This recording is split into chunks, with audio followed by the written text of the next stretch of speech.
வணக்கம். எங்களுடன் சேர்ந்து இந்த அறிவு பயணத்துல இணைஞ்சதுக்கு நன்றி. நாம இன்னைக்கு மகாபாரதத்துக்குள்ள கொஞ்சம் ஆழமா போக போறோம்.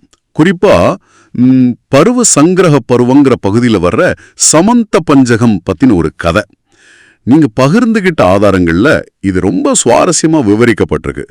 நம்ம நோக்கம் என்னன்னா, மகாபாரதத்துல வர்ற மிக முக்கியமான ஒரு இடம் இந்த சமந்த பஞ்சகம். அது எப்படி உருவாச்சு, அதோட பின்னணி என்ன, அப்புறம் அந்த பெரிய குருக்ஷேத்திர போருக்கும் இந்த இடத்துக்கும் என்ன தொடர்புன்னு புரிஞ்சுக்கிறது தான். ஆரம்பிக்கலாமா? ஏன்னா இது சும்மா ஒரு கதை இல்ல பாருங்க. பரசுராமர் உருவாக்குன இரத்த குளங்கள் அப்புறம் ஒரு புனித ஸ்தலமா மாறி கடைசியில பிரம்மாண்டமான ஒரு போர்க்களமா மாறுது. நினைச்சு பார்த்தாலே கொஞ்சம் ஆச்சரியமாவும் அதே சமயம் யோசிக்க வைக்கிற மாதிரியும் இருக்கு இல்லையா? இந்த கதை நடக்கிற காலம் மூலம் சொல்றதுபடி திரேதா யுகம் முடிஞ்சு துவாபர யுகம் தொடங்குற நேரம். ஆமா, அதாவது புராண கணக்குப்படி யுகங்கள் மாறிக்கிட்டே இருக்கும் இல்லையா? சத்திய யுகம், திரேதா, துவாபரம், கலின்னு. அதுல ஒரு முக்கியமான யுக சந்திப்பு காலம் இது. சரி, இந்த கட்டத்துல பரசுராமர் பயங்கர கோபத்துல இருக்காரு. அவர் கோபம் யார் மேலன்னா, க்ஷத்ரிய அரசர்கள் மேல. அந்த காலத்துல இருந்த பல க்ஷத்ரிய அரசர்களை தேடி புடிச்சு கொன்னு குவிச்சுக்கிட்டு இருக்காரு. இது ஏதோ சின்ன சண்டை மாதிரி இல்ல, ஒரு பெரிய அழிவு வேலை. கிட்டத்தட்ட ஒரு இன அழிப்பு மாதிரி. அப்படி கொன்ன அரசர்களோட ரத்தத்தெல்லாம் ஒன்னா சேர்த்து ஒரு குறிப்பிட்ட இடத்துல 5 பெரிய மடுக்கள், அதாவது குளங்கள் மாதிரி உருவாக்குறாரு. அந்த இடத்துக்கு அவர் வெச்ச பேருதான் சமந்த பஞ்சகம். சமந்த பஞ்சகம். ஆமா, பஞ்சகம்னா 5. ஆமா, 5 ரத்த மடுக்கள் இருந்த இடம். ஆமா, பரசுராமரோட இந்த செயல் சாதாரண கோபத்தோட வெளிப்பாடு இல்ல. இது ஒரு யுகமே மாறக்கூடிய ஒரு தருணத்துல நடக்கிற அதி தீவிரமான ஒரு நிகழ்வு. க்ஷத்ரிய வம்சத்தையே கிட்டத்தட்ட அழிக்க நினைக்கிற அளவுக்கு ஒரு வெறித்தனமான செயல்னு சொல்லலாம். இது ஒரு தனி மனிதனோட கோபங்கிறத தாண்டி அந்த காலத்து சமூக அமைப்புல அதிகாரத்துல இருந்த ஒரு வர்க்கத்து மேல இருந்த ஒரு ஒட்டுமொத்த கோபத்தோட குறியீடாகவும் இருக்கலாம். இல்லனா ஒரு யுகமாற்றத்தையே ரத்த கலரியோட ஆரம்பிச்சு வைக்கிற ஒரு நிகழ்வாவும் இத பார்க்கலாம். உண்மைதான். ஒரு பெரிய பேரழிவுக்கு அப்புறம் என்ன நடக்கும்னு யோசிச்சா அமைதி வரும்னு நினைப்போம். ஆனா இங்க கதை இன்னும் வித்தியாசமா போகுது பாருங்க. பரசுராமர் அடுத்து என்ன பண்றாரு தெரியுமா? அந்த ரத்த மடுகள்ல இருந்த ரத்தத்தையே தனியா நினைச்சுக்கிட்டு தன்னோட முன்னோர்களுக்கு, அதாவது பிதர்களுக்கு தர்ப்பணம் பண்றாரு. ஓஹோ, ரத்தத்தாலையா? ஆமா, ரத்தத்தால தர்ப்பணம். இதுவே கேட்க கொஞ்சம் அதிர்ச்சியா இருக்குல்ல? நிச்சயமா. அவர் இப்படி செஞ்சதும் அவரோட பிதர்கள் அவர் முன்னாடி தூண்டுறாங்க. அவங்க பரசுராமரை பார்த்து, பரசுராமா, உன்னோட பக்தியையும் இந்த செயலையும் பார்த்து நாங்க ரொம்ப மகிழ்ந்து போனோம். உனக்கு என்ன வரம் வேணுமோ கேளு அப்படின்னு சொல்றாங்க. இங்கதான் ஒரு முக்கியமான திருப்பு முனை வருது. பரசுராமர் என்ன வரம் கேக்குறாருன்னு பாருங்க. அவர் இன்னும் அதிக சக்தி கேட்கல, இல்ல எதிரிகளை அழிக்க வரம் கேட்கல. அவர் கேக்குறது ரொம்ப ஆச்சரியமானது. என்ன கேக்குறார்? பெருமக்களே, உங்க அன்பையும் அருளையும் பெறணுங்கிறதுக்காக நான் கோபத்துல நிறைய அரசர்களை அழிச்சிட்டேன். இது பெரிய பாவம். அதனால முதல்ல அந்த பாவத்திலிருந்து விடுபடுறதுக்கு எனக்கு அருள் பண்ணுங்கன்னு கேக்குறாரு. அப்படியா? ஆமா, அதாவது தான் செஞ்ச செயலோட தீவிரத்தை அவர் உணர்றாரு, அதுக்காக வருத்தப்படுறாரு, அதுல இருந்து மீள வழி கேக்குறாரு. இது சாதாரண விஷயம் இல்ல. அவ்வளோ பெரிய வன்முறைக்கு பிறகு வர்ற ஒரு மனமாற்றம், ஒரு பச்சாதாபம். அதோட அவர் நிறுத்தல, இன்னொரு வரமும் கேக்குறாரு.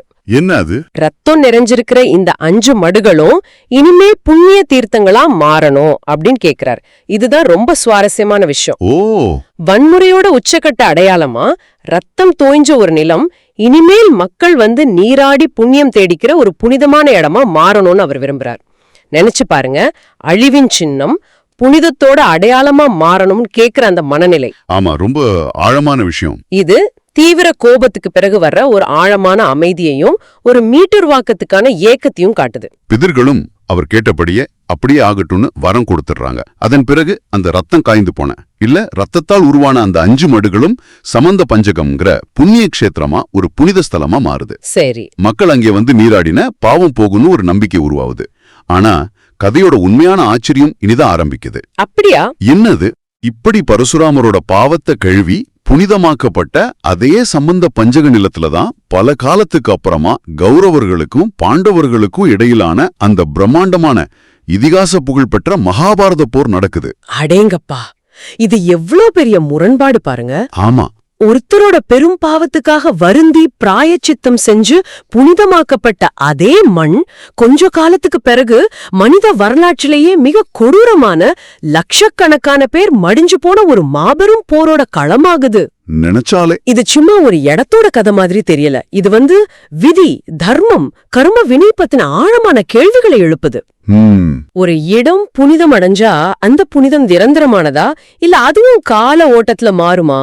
பரசுராமர் செஞ்ச வன்முறைக்கும் அது தீர்க்கப்பட்டதா நம்பப்பட்ட அதே இடத்துல நடந்த குருக்ஷேத்திர போரோட வன்முறைக்கும் ஏதாவது தொடர்பு இருக்கா? இல்ல இது எதேச்சையான ஒரு நிகழ்வா? புனிதமும் அழிவும் ஒரே இடத்துல மாறி மாறி வர்றது எதை காட்டுது? இதுதான் இந்த கதை நம்மளை யோசிக்க வைக்குது. ஆமா, அந்த போரோட அளவை பத்தி யோசிக்கும் போது இது இன்னும் தீவிரமா புரியுது. சும்மா ஏதோ 2 படைங்க மோதின மாதிரி இல்ல. மூலம் என்ன சொல்லுதுன்னா, அந்த சம்பந்த பஞ்சக போர்க்களத்துல மொத்தம் 18 அக்ரோனி சேனைகள் போரிட்டு மடிஞ்சதா சொல்லுது. 18? ஆமா, 18. அந்த வார்த்தையே ஒரு பிரம்மாண்டத்தை உணர்த்துது. ஓஹோ, இங்கதான் விஷயம் இன்னும் மலைப்பா இருக்கு. ஒரு அக்ரோனினா எவ்வளவு பெரிய படை? நம்ம கற்பனைக்கு ஏற்ற மாதிரி ஒரு கணக்கு இருக்கா அதுக்கு? இருக்கு. அந்த பிரம்மாண்டத்தை புரிஞ்சுக்க அந்த கணக்கு முக்கியம்தான். ஆனா அத ஒரு லிஸ்ட் மாதிரி படிக்காம அதோட அளவை உணர்ற மாதிரி பார்க்கலாம். மூல சொல்ற கணக்குப்படி அக்ரோனிங்கிறது சாதாரண கணக்கு இல்ல, அது ஒரு அடுக்கு கணக்கு மாதிரி. அடுக்கு கணக்கா? ஆமா, நினைச்சு பாருங்க. வெறும் ஒரு தேர், ஒரு யானை, 5 காலால், 3 குதிரை, இது சேர்ந்தா ஒரு சின்ன யூனிட். அதுக்கு பேரு பத்தி. சரி. இதுவே 3 மடங்கானா அது சேனா முகம். ஓ, இப்படியே 3 பெருகிக்கிட்டே போகும். குல்மம், கணம், வாகினி, பிரதனை, அநீகினிங்க. அப்பப்பா. இப்படி படிப்படியா வளர்ந்து கடைசியா 10 அநீகினி சேர்ந்தா வர்றதுதான் ஒரு அக்ரோனி. சின்ன சின்ன படைகளை அடுக்கி அடுக்கி ஒரு பெரிய ராணுவ மலையையே உருவாக்குற மாதிரி. அப்பா, கேட்கும்போதே தலை சுத்துது. அப்போ இந்த கணக்குப்படி ஒரே ஒரு அக்ரோனில மட்டும் எவ்வளவு படைகள் இருக்கும்? சொல்றேன் கேளுங்க.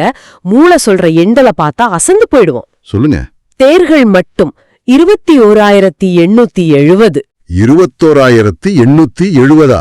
ஆமா, யானைகளும் அதே அளவு, 21,870. சரி. காலாட்கள், இன்ஃபென்ட்ரி எவ்வளவு தெரியுமா? 1,99,350 பேர். 1,00,000 பேரா ஒரு அக்ரோனியில? ஆமா. அப்புறம் குதிரைகள் 65,610. அடங்கப்பா, இது வெறும் ஒரு அக்ரோனியோட கணக்கு. ஆமா. மகாபாரத போர்ல கௌரவர்கள் பக்கம் இது மாதிரி 11 அக்ரோனிகளும் 11. ஆமா, பாண்டவர்கள் பக்கம் 7 அக்ரோனிகளும் இருந்துச்சாம். ஆக மொத்தம் 18. ஆக மொத்தம் 18 அக்ரோனிகள். நினைச்சு பார்க்க முடியுதா? சமந்த பஞ்சகம்ங்கிற அந்த புனித நிலத்துல எவ்வளவு பெரிய மனித படையும் விலங்குகளும் மோதி மடிஞ்சிருக்கும்னு. இந்த எண்கள் அந்த போரோட கோரத்தையும் பிரம்மாண்டத்தையும் ஓரளவுக்கு நமக்கு காட்டுது. ரொம்ப சரியா சொன்னீங்க. இந்த எண்கள் வெறும் புள்ளி விவரங்கள் இல்ல. இது காட்டுறது என்னன்னா, பரசுராமரோட ரத்த களரியிலிருந்து புனிதமாக்கப்பட்ட அதே மண்ணில அடுத்த தலைமுறையோட மாபெரும் யுத்தத்துல லட்சக்கணக்கான உயிர்கள், மனிதர்கள், யானைகள், குதிரைகள்னு பலியாச்சுங்கிறது தான். இது மறுபடியும் அந்த உருமாற்றம் வினைப்பயன்கிற கருப்பொருளுக்கு நம்மள கூட்டிட்டு போகுது. ஒரு தலைமுறையோட பாவம் கழுவப்பட்டதா நம்பப்பட்ட இடத்துல அடுத்த தலைமுறையோட பேரழிவு நடக்குது. இந்த சுழற்சி தொடர்ந்துட்டே இருக்குமோங்கிற கேள்வியே இது எழுப்புது. ஆமா. இந்த சம்பந்த பஞ்சக கதையை சொல்லி முடிச்ச பிறகு நம்ம பார்த்த மூலம் மகாபாரதத்தோட முக்கியத்துவத்தை பத்தியும் சில வரிகள் சொல்லுது. ஓ, என்ன சொல்லுது?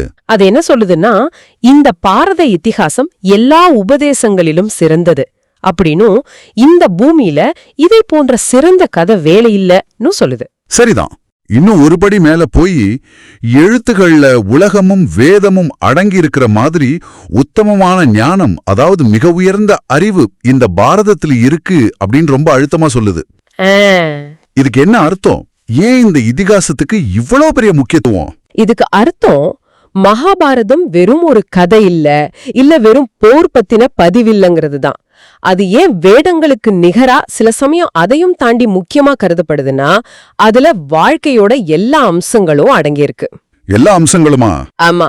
அறம்னா என்ன, அதோட சிக்கல்கள் என்ன, கடமை, மனித உறவுகளோட ஆழம், அரசியல் சூழ்ச்சிகள், தத்துவம், ஏன் பிரபஞ்சத்தோட ரகசியங்கள் வரைக்கும் எல்லாமே இதுக்குள்ள இருக்கு.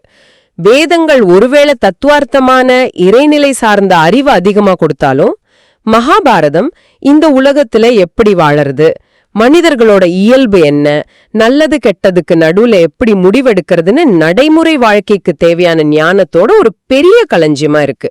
அதனாலதான் அது உத்தமமான ஞானம்னு சொல்லப்படுது. ஓஹோ, அப்படியா? நாம பார்த்த இந்த சமந்த பஞ்சகம் கதையே அதுக்கு ஒரு சின்ன உதாரணம். கோபம், பாவம், புனிதம், போர், விதி எல்லாத்தையும் ஒரே இடத்துல காட்டுது இல்லையா? ஆமா, உண்மைதான். அருமை. அப்போ நாம இன்னைக்கு பார்த்த முக்கிய விஷயங்களை சட்டுன்னு ஒரு தடவை நினைச்சு பார்க்கலாம். சரி. பரசுராமரோட பயங்கர கோபம் சத்திரியர்கள் அழிச்சது, அதனால சமந்த பஞ்சகம்ங்கிற ரத்த மடுக்கள் உருவானது. அப்புறம் அவரோட மனமாற்றம், பிதர்கள் கிட்ட வரம் கேட்டு அந்த இடத்தையே புண்ணிய தீர்த்தமா மாத்தினது. ஆனா அதே புண்ணிய பூமி தான் பின்னாடி குருக்ஷேத்திர போர்க்களமா மாறின அந்த அதிர்ச்சியான திருப்பம். ஆமா. அதுக்கப்புறம் அந்த போரோட பிரம்மாண்டத்தை காட்டின அக்ரோனி கணக்க பார்த்தோம். ஒரு அக்ரோனில இருந்த லட்சக்கணக்கான வீரர்களும் ஆயிரக்கணக்கான தேர்களும் யானைகளையும் நினைச்சாலே மலைப்பா இருந்துச்சு. நிச்சயமா. கடைசியா மகாபாரதம் ஏன் வெறும் கதை இல்லாம ஒரு பெரிய ஞான நூலா வேதங்களுக்கு இணையா மதிக்கப்படுதுன்னு புரிஞ்சுக்கிட்டோம். ஆமா, சரியா தொகுத்தீங்க. நீங்க பகிர்ந்துகிட்ட மூலத்தோட கடைசியில சொல்ற மாதிரி மகாபாரதத்துல ஆதி பருவம் ஆரம்பிச்சு ஸ்வர்காரோகண பருவம் வரைக்கும் 18 முக்கிய பருவங்கள் இருக்காம். 18 பருவங்களா? ஆமா, அதுக்குள்ள 100 சின்ன சின்ன உப பருவங்களும் இருக்காம். இந்த பிரம்மாண்டமான அமைப்புலயே அதுக்குள்ள எவ்வளவு விஷயங்கள், கதைகள், தத்துவங்கள் இருக்குன்னு யோசிச்சு பாருங்க. மலைப்பா இருக்கு. இத பத்தி நீங்க கொஞ்சம் யோசிச்சு பார்க்கலாம். நாம இன்னைக்கு பார்த்தது அந்த மகா சமுத்திரத்துல ஒரு சின்ன துளிதான் சமந்த பஞ்சகம். ஆனா இந்த சின்ன கதையே எவ்வளவு ஆழமான கேள்விகளை எழுப்புது பாருங்க. பரசுராமரோட கோபத்துக்கும் பிராயச்சித்தத்துக்கும் பலகாலம் கழிச்சு அதே இடத்துல நடந்த குருக்ஷேத்திர போருக்கும் உள்ள தொடர்பு என்ன? அது தற்செயலா நடந்ததா, இல்ல இது ஒரு பெரிய காரணக்காரிய சங்கிலியோட ஒரு பகுதியா? நல்ல கேள்வி. ஒரு இடம் புனிதமாக்கப்பட்டாலும் அது ஏன் மறுபடியும் இரத்த களறிய சந்திக்க வேண்டியிருக்கு? இந்த வன்முறை, தூய்மைப்படுத்துதல், மறுபடியும் வன்முறைங்கிற சுழற்சிக்கு முடிவில்லையா? இதுக்கு மகாபாரதத்துல வேற எங்கேயாவது பதில் இருக்குமா? யோசிச்சு பாருங்க. நிச்சயமா யோசிக்க வேண்டிய விஷயம்தான். மகாபாரத்தோட இந்த ஆழமான பகுதியை, சமந்த பஞ்சகத்தோட கதையை எங்களோட சேர்ந்து ஆராய்ஞ்சதுக்கு ரொம்ப நன்றி. இது உங்களுக்கு சில புதிய சிந்தனைகளையும் கேள்விகளையும் கொடுத்திருக்கோன்னு நம்புறோம்.